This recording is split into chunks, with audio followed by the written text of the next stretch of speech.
begin with, and then we'll kind of go through some guys that we've seen. But the two players that we'll spotlight that could really change Auburn's fortune in the years to come is Cam Coleman over at Phoenix City. Right. Still hot on Auburn.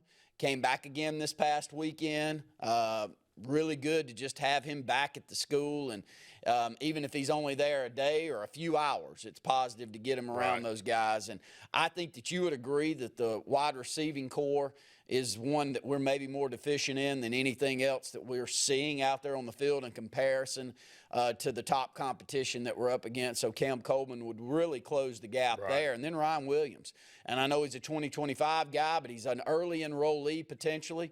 He could reclassify here in January and be on the plains in a few months after that if he end up coming. Now, he's committed to Alabama, so you're going to have to flip him from Alabama. And but it feels like Auburn's making a major push, and his father did play at Auburn, and he's been intrigued by Auburn for a couple of years now. And he's one of the top recruits that I've seen come out of the state of Alabama. Brett and I called his state championship game this past year in the 6A state title game against Mountain Brook. He was a man amongst boys.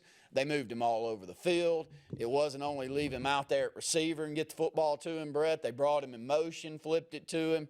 Really broke the game open there late in the second quarter with a little speed sweep flip to him. He took it up the seam. Next thing you know, he's 60 yards up the field for a touchdown.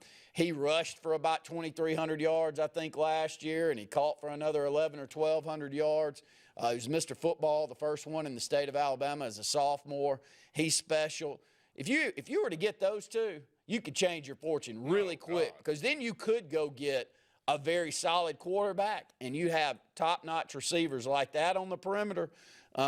You could be explosive quickly in a Hugh Freeze offense if he got guys like that. Talking about another guy